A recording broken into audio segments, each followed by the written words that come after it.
সবাইকে simulation for beginners টিউটোরিয়ালে স্বাগতম। আমি হাসান শাহরিয়ার সীমান্ত, instructor of simulation wing at cadres, এবং আমার সঙ্গে রয়েছে শেখ তানভীর হোসেন পলক। আমরা যে সফটওয়্যারটি সম্পর্কে এই টিউটোরিয়ালে জানবো তা হচ্ছে অটোডেস্ক ফ্লো ডিজাইন। শুরুতেই আসি, what is flow design. Flow design হচ্ছে একটি ভার্চুয়াল উইন্ড টানেল। উইন্ড টানেলে আমরা নর্মালি যে কোনো ডিজাইনের এক্সটার্নাল অ্যারোডাইনামিক্স সম্পর্কে আইডিয়া নিয়ে থাকি, আর ফ্লো ডিজাইন ইউজ করে আমরা এটা ভার্চুয়ালি যে কোনো একটা ডিজাইনের অ্যারাউন্ডে ফ্লো প্যাটার্নগুলো কীরকম হবে তার সম্পর্কে একটু খুব ভালো আইডিয়া নিতে পারবো। ফ্লো ডিজাইন সফটওয়্যারের কিছু অ্যাপ্লিকেশন আমরা দেখতে পাচ্ছি। এর মধ্যে একটি অ্যাপ্লিকেশন হচ্ছে external aerodynamics around cars, external aerodynamics around structural objects, external aerodynamics around aeroplanes, external aerodynamics around sports equipments. অ্যাকুরেসিতে আসি, এই সফটওয়্যারটি মোটামুটি অ্যাকচুয়াল ফ্লো প্যাটার্ন সম্পর্কে অ্যাকুরেট রেজাল্ট দিয়ে থাকলেও নিউমেরিক্যালি এই ভ্যালুগুলো খুব বেশি অ্যাকুরেট নয়। আর এই সফটওয়্যারটি চালাতে ইউজারের খুব বেশি স্কিলের প্রয়োজন নেই, স্পেশালি ফাইনাইট এলিমেন্ট অ্যানালাইসিস অথবা ফাইনাইট ভলিউম অ্যানালাইসিস সম্পর্কে। আর খুব একটা থিওরিটিক্যাল নলেজ না থাকলেও এই সফটওয়্যারটি চালাতে খুব একটা সমস্যা হবে না। এই সফটওয়্যারটির এক্সট্রা ফ্যাসিলিটির মধ্যে রয়েছে ড্রাগ প্লট, ভেলোসিটি এবং প্রেসার কন্ট্রোল এবং সারফেস প্রেসার। এছাড়াও এই সফটওয়্যারের আরো অন্যান্য অ্যাপ্লিকেশন আমরা দেখতে পাবো। সরাসরি আমরা চলে যাচ্ছি অটোডেস্ক ফ্লো ডিজাইন সফটওয়্যারটিতে। শর্টকাট ক্লিক করলাম। এখানে আমরা কিছু অপশন দেখতে পাচ্ছি। প্রথমে আছে import, demonstration models, recently open models, আর এখানে একটি কোয়েশ্চেন মার্ক দেখতে পাচ্ছি। এখানে হেল্প যে লেখাটি আছে, এখানে যদি আমি ক্লিক করি তাহলে এই সফটওয়্যারের অনলাইন হেল্প ওপেন হবে। এখানে এই সফটওয়্যার সম্পর্কে বিস্তারিত সকল ইনফরমেশন দেওয়া আছে। আমরা তো বিস্তারিত না গিয়ে শর্টকাটে প্রসেসটি দেখি। প্রথমে ইম্পোর্ট। আমি যদি আমার লোকাল যে কোনো মডেল এখানে ইম্পোর্ট করতে চাই তাহলে এই টুলের মাধ্যমে ইম্পোর্ট করতে পারবো। এখানে সাপোর্টেড ফরম্যাট সম্পর্কে বিস্তারিত দেয়া আছে। এছাড়াও যদি আমি ডিফল্ট কোনো মডেল ইম্পোর্ট করতে চাই এই সফটওয়্যারের, সেক্ষেত্রে কিছু ডিফল্ট মডেল এখানে আছে। তো আমি অটোমোটিভ মডেলটি নিয়ে আমার কাজ শুরু করছি। অটোডেস্ক ফ্লো ডিজাইন সফটওয়্যারটির সবচেয়ে বড় সুবিধা হচ্ছে এই সফটওয়্যারটিতে মডেল ইনপুট দেওয়ার সঙ্গে সঙ্গেই সিমুলেশন শুরু হয়ে যায়। তো আমরা দেখতে পাচ্ছি আমাদের সিমুলেশন অলরেডি শুরু হয়ে গিয়েছে। তো প্রথমেই সফটওয়্যারটির ইউজার ইন্টারফেস সম্পর্কে আমি একটু আইডিয়া দিতে চাই। এখানে রয়েছে কিছু টুল, এগুলোকে বলা হয় নেভিগেশন টুলবার। এখানে একটি ভিউ কিউব রয়েছে যার মাধ্যমে ডোমেন এবং মডেলটিকে নড়াচড়া করানো যায়। এখানে রয়েছে সিমুলেশন স্ট্যাটাস, মাঝখানে আমাদের মডেল এবং কম্পিউটেশনাল ডোমেন, অথবা এই কম্পিউটেশনাল ডোমেনকে আমরা উইন্ড টানেল বলতে পারি। একদম কোনায় বামে রয়েছে কালার কন্ট্রোল, যা আমাদের সিমুলেশনের রেজাল্ট দেখাবে। এখানে যেগুলো রয়েছে এগুলোকে বলা হয় সিমুলেশন রিবন, এবং এখানে কিছু টুল রয়েছে এগুলোকে বলা হয় সিমুলেশন টুলবার। তো আমি নেভিগেশন সম্পর্কে একটু বলি। সেটা হচ্ছে, আমি যদি আমার কম্পিউটেশনাল ডোমেন এবং মডেলটাকে রোটেট বা মুভ করাতে চাই, সেক্ষেত্রে আমি যা করব সেটা হচ্ছে মাউসের লেফট বাটন ক্লিক করে চেপে ধরে আমি যদি মুভ করাই মাউস, তাহলে এই টোটাল মডেলটি রোটেট করবে। একইভাবে যদি আমি এটাকে ডানে বামে সরাতে চাই তাহলে মাউসের রাইট বাটন ক্লিক করে ডানে বামে সরাতে পারবো। যে কোনো একটা পয়েন্টে যদি জুম ইন এবং জুম আউট করতে চাই তাহলে স্ক্রল বাটন ইউজ করে মাউসের আমরা তা করতে পারি, অথবা এই রোটেশন এবং প্যান যে কোনো কিছু আমরা ভিউ কিউবের মাধ্যমে হয়তো সহজে করে ফেলতে পারি। এরপর আসছি সিমুলেশন রিবনে। রিবনের প্রথমে রয়েছে সিমুলেশন সেটিংস। সিমুলেশন সেটিংস, আমরা যে মডেলটি এই সফটওয়্যারে ইনপুট দিব, সিমুলেশন সেটিংস হচ্ছে আমরা যে মডেলটা ইনপুট দিব সে মডেলের সাইজ অনুযায়ী সিমুলেশন সেটিংসটা অটোডেস্ক ফ্লো ডিজাইন ডিফল্ট ভাবে সেট করে নিচ্ছে। এই সিমুলেশন রেজুলেশন এটা যদি আমরা কমিয়ে দেই তাহলে আমাদের রেজাল্ট একটু কম অ্যাকুরেট আসবে, কিন্তু সিমুলেশন প্রসেসটা অনেক ফাস্ট হবে। আর যদি এটা আমরা ডান দিকে স্লাইড করে রেজলিউশনটা বাড়িয়ে দিই, সেক্ষেত্রে আমাদের রেজাল্ট অনেক অ্যাকুরেট আসবে, কিন্তু কম্পিউটেশনাল টাইম অনেক বেশি লাগবে।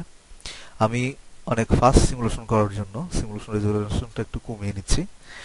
এছাড়া ইনপুট মডেলের ইউনিট সম্পর্কে এখানে লেখা আছে যে মডেলস ডিমেনশন যদি আমরা এখানে চেঞ্জ করতে চাই চেঞ্জ করতে পারবো। আমি এটা মিটারে নিয়ে নিচ্ছি। এছাড়া ডিসপ্লে সেটিংসটা ইংলিশ অথবা মেট্রিক যে কোনো একটা সেটিংসে নিয়ে আমি এটা ওকে করে দিচ্ছি। এখানে দেখতে পাচ্ছি আমাদের প্লেনটা একটু দূরে সরে গিয়েছে। সো আমরা এই প্লেনটাকে যদি এই স্লাইডিং বার দ্বারা সরাতে চাই, তাহলে এখানে মাউসের লেফট বাটন ক্লিক করে আমরা এই কাজটা করতে পারি। এরপরে আছে উইন্ড টানেল। উইন্ড টানেল হচ্ছে, আমরা আগেই বলেছি যে অটোডেস্ক ফ্লো ডিজাইন হচ্ছে একটা ভার্চুয়াল উইন্ড টানেল। তো উইন্ড টানেল অ্যাকচুয়ালি ডিটেক্ট করছে যে আমাদের কম্পিউটেশনাল ডোমেইনটা কিরকম হবে। আমি আমাদের মডেলের সাইজ অনুযায়ী কম্পিউটেশনাল ডোমেইনটা চেঞ্জ করে নিব। তো কম্পিউটেশনাল ডোমেইনটা চেঞ্জ করার জন্য এখানে কিছু অ্যাডজাস্টমেন্ট বার দেখতে পাচ্ছি, এগুলোকে কমিয়ে বাড়িয়ে আমি ডোমেইন চেঞ্জ করতে পারি। তো ভালো রেজাল্ট পাওয়ার জন্য এই কম্পিউটেশনাল ডোমেইনটার সাইজ অ্যাকচুয়ালি কিরকম হওয়া উচিত, তা হচ্ছে যে আমাদের যে মডেলটা আমরা ইনপুট দিচ্ছি সে মডেলের লেন্থ যদি হয়ে থাকে এল, তাহলে আমি আমার কম্পিউটেশনাল ডোমেইনের শুরুতে যে লেন্থটা নিব তা হচ্ছে টুয়াইস এল এবং শেষে লেন্থটা হবে 4L। আর ডোমেইনের হাইট যদি হয়ে থাকে, সরি, মডেলের হাইট যদি হয়ে থাকে এইচ, তাহলে উপরে হতে হবে 2 or 3H। আর মডেলের উইথ যদি হয় ডাব্লিউ, তাহলে ডানেও 2 or 3W অথবা বামেও 2 or 3W করতে হবে। আর উইন্ড টানেলের একটা ফ্যাসিলিটি হচ্ছে, উইন্ড টানেল থেকে আমরা আমাদের যে উইন্ড ভেলোসিটি সেটা ফিক্সড করতে পারবো। এখানে দেখতে পাচ্ছি উইন্ড ভেলোসিটি দেওয়া আছে 32। সো এটাকে আমি ডানে বামে স্লাইড করে যে কোনো একটা ভেলোসিটি নিয়ে আসতে পারি। আমি এখানে ভেলোসিটিটাকে 22 তে ফিক্সড করলাম। আচ্ছা, আমি সিমুলেশনটা একটু ফাস্ট করার জন্য আমি এই যে কম্পিউটেশনাল ডোমেইনটা একটু ছোট করে নিচ্ছি।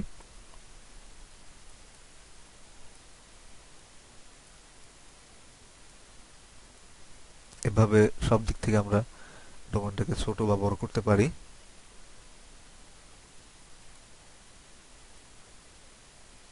ওকে, এরপরে ওকে ক্লিক করব। অ্যাডজাস্টমেন্ট স্লাইডিং বারটা আবার সরে গিয়েছে। ওকে, এরপর আছে ওরিয়েন্টেশন। ওরিয়েন্টেশনে ক্লিক করলাম। ওরিয়েন্টেশন হচ্ছে আমরা যে মডেলটা ইনপুট দিয়েছি সেই মডেলটা যে কোনো ডাইরেকশনে যে কোনো অ্যাঙ্গেলে মুভ করার ফ্যাসিলিটি দিচ্ছে আমাদের এই ওরিয়েন্টেশনটা। তো আমি দেখতে পাচ্ছি আমার স্ক্রিনে একটু ছোট্ট প্রবলেম হয়েছে, এই জন্য পুরো স্ক্রিনটা ব্ল্যাক হয়ে গিয়েছে। তো ওরিয়েন্টেশনটা বোঝার সুবিধার্থে আমি আমাদের সফটওয়্যারটির যে অনলাইন হেল্প রয়েছে সেটা একটু সাহায্য নিব। ওকে, এখানে দেখতে পাচ্ছি তিনটি অপশন রয়েছে, একটি হচ্ছে এক্স অ্যাঙ্গেল, ওয়াই অ্যাঙ্গেল এবং জেড অ্যাঙ্গেল।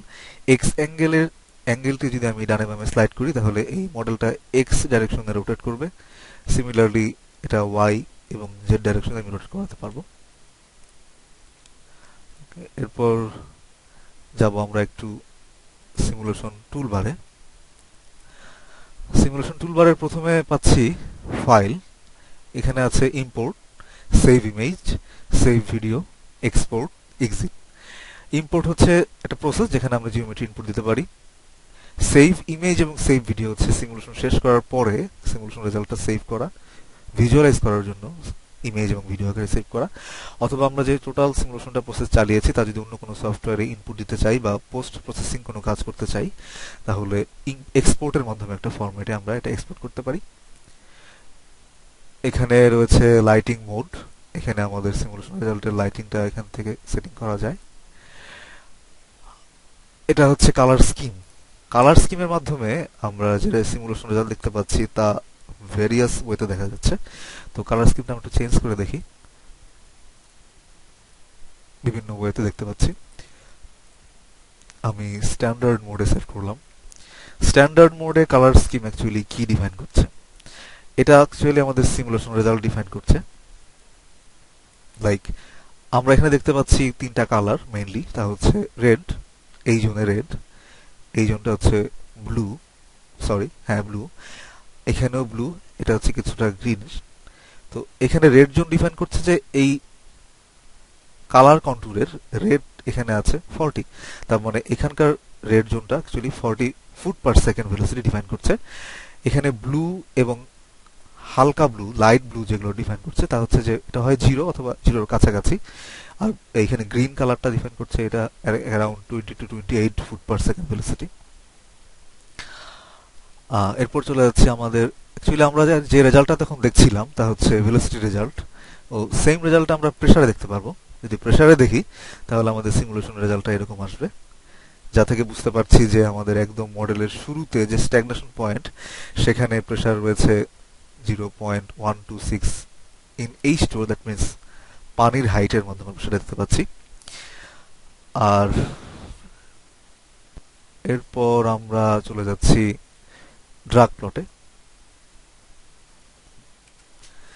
ড্রাগ প্লটের কাজ হচ্ছে আমরা যে মডেলটা ইনপুট দিয়েছি, যে ডিজাইন মডেল, সে মডেলটা কতটুকু ড্রাগ ফোর্স ফিল করছে এই উইন্ডের এগেইনস্টে তা আমরা এখান থেকে আইডিয়া পাবো, এবং সেই ড্রাগ এর এগেইনস্টে ড্রাগ কোএফিশিয়েন্ট সম্পর্কে আইডিয়া পাবো। আমরা আমাদের রেজাল্টটা প্রেসার থেকে ভেলোসিটি নিয়ে আসি। এরপর আছে সাইড, অ্যাকচুয়ালি যে সরি, আমরা যে রেজাল্টটা দেখতে পাচ্ছি তা অ্যাকচুয়ালি সাইড ভিউতে দেখতে পাচ্ছি। আমি এটা চেঞ্জ করে টপ ভিউতে নিয়ে আসতে পারি, অ্যাডজাস্ট করলে এরকম আসে। তো টপ ভিউতে রেজাল্টটি নেওয়ার পরে আমি টপ ভিউতে ভেলোসিটি দেখতে পাচ্ছি। শেডেড এইখান থেকে আমরা ভেক্টর যদি নেই তাহলে অ্যাকচুয়ালি যে আমাদের রেজাল্টের যে কোয়ান্টিটি ছিল তার ভেলোসিটি ম্যাগনিটিউডটা আমরা দেখতে পাবো। দ্যাট মিন্স এই উইন্ডটা অ্যাকচুয়ালি কোন ডাইরেকশনে কোন দিকে কিভাবে ফ্লো করছে সে সম্পর্কে খুব ভালো একটা আইডিয়া আমরা পেতে পারি, জুম ইন করে দেখতে পারি। আচ্ছা, এরপর আমরা চলে যাচ্ছি প্লেনে। প্লেনে আরেকটা খুব ইম্পর্টেন্ট এবং ইন্টারেস্টিং ভিজুয়ালাইজেশন টুল হচ্ছে ফ্লো লাইন্স। ফ্লো লাইন্সের মাধ্যমে খুব ডিরেক্টলি আমরা আমাদের ফ্লো প্যাটার্ন সম্পর্কে আইডিয়া পেতে পারি। তো এখানে অ্যাকচুয়ালি 3 ধরনের ফ্লো লাইন রয়েছে। একটি হচ্ছে টিউব, স্মোক, পার্টিকেলস। আমি টিউবে ফেরত যাচ্ছি। তো এখানে এই টিউবের যে ডেনসিটি এবং রেজুলেশন এটা চেঞ্জ করা যায় অ্যাকচুয়ালি এই সেটিংস থেকে। তো আমি এখানে টিউবের কাউন্টটা বাড়িয়ে দিচ্ছি। ফ্লো লাইনের কাউন্ট যদি বাড়িয়ে দেই তাহলে আমি খুব ইন্টারেস্টিং একটা ভিউ পাচ্ছি। তার আগে বলে নেই ফ্লো লাইন সেটিংসে কি কি রয়েছে। রয়েছে কাউন্ট, রয়েছে স্পিড, রয়েছে সাইজ এবং লেন্থ। এখান থেকে আমরা খুব একটা ইম্পর্টেন্ট এবং মজার যে ভিজুয়ালাইজেশনটা করতে পারি তা হচ্ছে যে এই ফ্লো প্যাটার্ন। আমরা দেখতে পাচ্ছি উইন্ডটা এখানে আসলো, এসে ফ্লোটা অ্যাকচুয়ালি সেপারেট হয়ে যাচ্ছে এবং শেষে একটি সার্কুলেটিং জোন ক্রিয়েট করছে। তো আমরা একটু স্মোকে ফেরত যাচ্ছি। স্মোকে দেখতে পাচ্ছি যে সেম জিনিসটা আমরা স্মোকে দেখতে পাচ্ছি, যে কিভাবে অ্যাকচুয়ালি স্মোকে ফ্লো লাইনটা ভ্যারি করে। পার্টিকেলের সেটিংস একটু প্রবলেম দেখতে পাচ্ছি। পার্টিকেলের কাউন্ট যদি বাড়িয়ে দেই, স্পিড কমিয়ে দিলে, সাইজ একটু বড় করে দিলে আমরা সেই সেম ভিজুয়ালাইজেশনটা পার্টিকেলের মাধ্যমে করতে পারি। ওকে,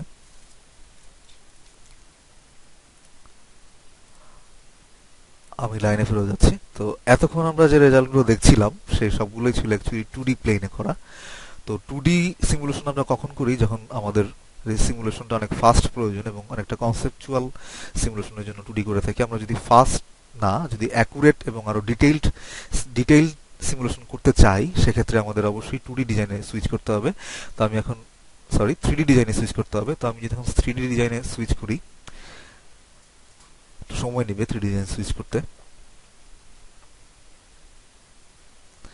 তো এখানে বলে নিচ্ছি যে 3D ডিজাইনে সুইচ করার সঙ্গে সঙ্গেই টিউবের আমি একটু সেটিংস চেঞ্জ করে নিতে চাচ্ছি।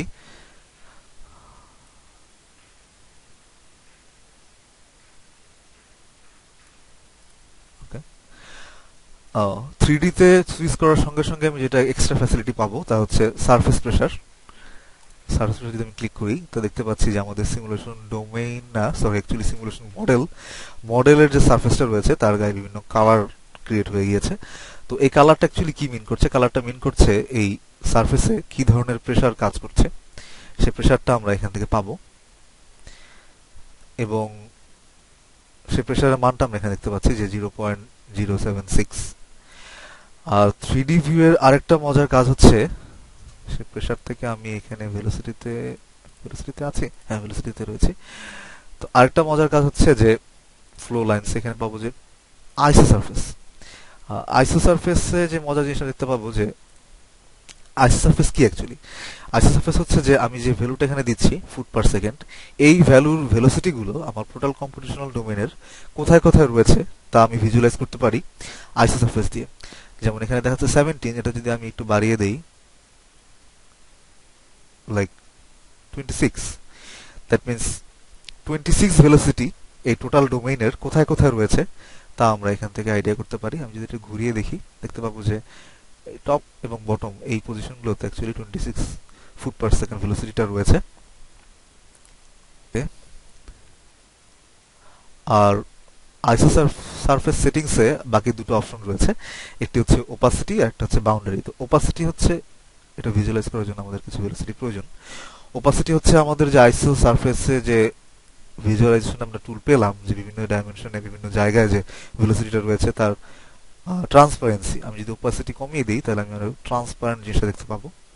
আর এটা রয়েছে বাউন্ডারি। সো বাউন্ডারি কমালে বাড়ালে আমরা যে ইফেক্টটা দেখতে পাই সে ইফেক্টটা সম্পর্কে আমরা অ্যাকচুয়ালি আমাদের নেক্সট ভিডিওতে বিস্তারিত আলোচনা করব। তো মোটামুটি এই ছিল আমাদের প্রথম টিউটোরিয়ালের বিষয়বস্তু।